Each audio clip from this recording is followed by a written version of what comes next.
জানিয়ে দেব আজকের পশ্চিমবঙ্গ ও দেশ বিদেশের সবথেকে বড় গুরুত্বপূর্ণ 21টি তাজা সংবাদ। খবরের শুরুতেই জানিয়ে দেব সংবাদ শিরোনাম, পরে থাকবে বিস্তারিত। এবছর দুর্গাপুজোয় অনুদান পাবে ক্লাবগুলি, কারা পাবে কারা পাবে না স্পষ্ট বলে দিলেন মুখ্যমন্ত্রী। সব প্রশ্নের জবাব জানি না, সিআইডি জেরায় মেজাজ হারান অভিষেক, মমতার বাড়ি থেকে বেরোলেন মুখ লুকিয়ে। ফুটপাতটা হাঁটার জন্য উচ্ছেদের পর হকারদের বিকল্প ব্যবস্থা কি, মুখ খুললেন শুভেন্দু। তৃণমূল সাংসদদের সই প্রকাশ্যে 19 জনের মধ্যে দেব সায়নী রচনারা নতুন ব্লক গড়তে চেয়ে স্পিকারকে চিঠি কি তাদেরই?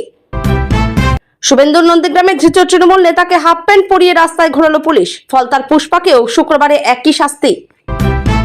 দিল্লি থেকে কলকাতায় শুধু অভিষেক বন্দ্যোপাধ্যায়কে ডিম ছুটতে, আদতে কে এই মহিলা? সম্মান না পেলে আর তৃণমূলে নয়, আইপ্যাককে দুষে ঘোষণা অনুব্রতের, মুখ খুললেন ভোটে নিষ্ক্রিয়তা নিয়েও। 5.5 ঘন্টা টানা সিআইডি জিজ্ঞাসাবাদ, ভবানী ভবন থেকে বেরিয়ে সোজা মমতার কাছে অভিষেক, 14 জুন ফের তলব। অন্নপূর্ণা যোজনায় বড় নিয়ম বদল, একই পরিবারে দুজনও পাবেন টাকা, জানুন নবান্নের নয়া গাইডলাইন। সবচেয়ে বেশি সময় ধরে দেশের নির্বাচিত প্রধানমন্ত্রী নরেন্দ্র মোদীর সুস্বাস্থ্যের জন্য পুজো দিলেন কঙ্গনা রানাওয়াত।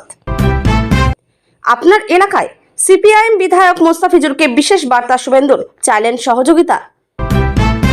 সাম্প্রদায়িক সম্প্রীতি নষ্টে উস্কানি দেওয়ার অভিযোগ, মমতা বন্দ্যোপাধ্যায়ের বিরুদ্ধে এফআইআর। আমার যে খারাপ কেউ হবে না, পার্ক সার্কাস কাণ্ড টেনে নির্দিষ্ট সম্প্রদায়কে চরম হুঁশিয়ারি মুখ্যমন্ত্রী শুভেন্দুর। সবাই পাবেন না পেট্রোল ডিজেল, পাম্পে তেল বিক্রির ওপর রাতারাতি কড়া নিষেধাজ্ঞা চাপালো মোদী সরকার। টাটাকে ফেরাবই, সিঙ্গুর নিয়ে ঐতিহাসিক ঘোষণা মুখ্যমন্ত্রী শুভেন্দু অধিকারীর, বন্টন চূড়ান্ত মন্ত্রিসভার। বেলডাঙ্গার অশান্তির ঘটনায় এনআইএ তদন্তের মমতার আমলের আপত্তি প্রত্যাহার করে নিল শুভেন্দু সরকার। রাতে মায়ের কাছে ঘুমিয়েছিল 6 মাসের কন্যা, দুপুরে উদ্ধার ডোবা থেকে, শিশুর রহস্য মৃত্যুতে গ্রেপ্তার কাকিমা। কর্মীদের রোষ থেকে বাঁচতে মমতার বিরুদ্ধে বিদ্রোহ নিয়ে নয়া সাফাই দল বদলু আবু তাহেরের।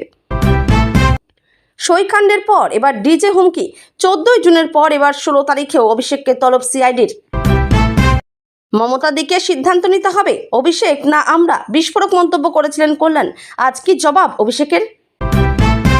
কালীঘাটে মমতার বৈঠকে হাজির অভিষেক কুণালদা, চরম ডামাডোলের মাঝে উধাও কল্যাণ কপি করার সুবিধার জন্য নম্বর সহ ফাঁকা ফাঁকা করে সাজিয়ে দেওয়া হলো। এতক্ষণ শুনছিলেন সংবাদ শিরোনাম, এখন আসছি বিস্তারিত খবরে। প্রাক্তন মুখ্যমন্ত্রী মমতা বন্দ্যোপাধ্যায় 2018 সালে প্রথমবার পুজো অনুদান ঘোষণা করেছিলেন। সেই বছর রাজ্যের প্রতিটি দুর্গাপুজো কমিটিকে 10,000 টাকা করে দেওয়া হয়। তারপর যতদিন গিয়েছে পুজো কমিটিগুলিকে তুষ্ট করতে লাফিয়ে লাফিয়ে অনুদানের অঙ্ক বাড়িয়েছেন মমতা বন্দ্যোপাধ্যায়। সরকারি টাকা বিলিয়েছেন হাজার হাজার পুজো কমিটির মধ্যে। গত বছরও পুজো কমিটিগুলিকে 1,10,000 টাকা পুজো অনুদান দেবেন বলে ঘোষণা করেন তৎকালীন মুখ্যমন্ত্রী মমতা বন্দ্যোপাধ্যায়। সংবাদ মাধ্যমের রিপোর্ট অনুসারে 2025 সালে এই অনুদান দেওয়ার জন্য রাজ্যের মোট খরচ হয় প্রায় 500 কোটি টাকা। সেই সময় বিরোধী দল বিজেপি এই হারে ক্লাবগুলিকে অনুদান দেওয়ার বিরোধিতা করে। এবার 2026 সালে সেই বিজেপি ক্ষমতায়, এবার কি দুর্গাপুজোর অনুদান দেওয়া হবে? শুক্রবার মুখ্যমন্ত্রী শুভেন্দু অধিকারী একটি সাংবাদিক সম্মেলনে এক প্রশ্নের উত্তরে বলেন, দুর্গাপুজোর বিষয়টি নিয়ে এখন আলোচনা হয়নি, বিষয়টি তথ্য সংস্কৃতি দপ্তরের আওতাভুক্ত, আর সেই দপ্তর মুখ্যমন্ত্রীর হাতে। তার সঙ্গে একজন রাষ্ট্রমন্ত্রীও আছে, তিনি আলোচনা করে এই বিষয়ে সিদ্ধান্ত নেবেন। তবে তিনি স্পষ্ট করে দেন, পুজো অনুদান তারাই পাবেন যাদের অর্থের দরকার। মুখ্যমন্ত্রী বলেন, এই পরিমাণ সরকারি টাকা যাদের প্রয়োজন নেই তাদের দেওয়ারও দরকার নেই, আর যারা এই অর্থের অভাবে পুজো করতে পারেন না বা পাচ্ছেন না তাদের অনুদান দেওয়া হবে।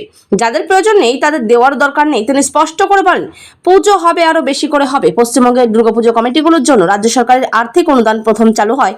পশ্চিমবঙ্গের দুর্গাপুজো কমিটিগুলোর জন্য রাজ্য সরকারের আর্থিক অনুদান প্রথম চালু হয় 2018 সালে।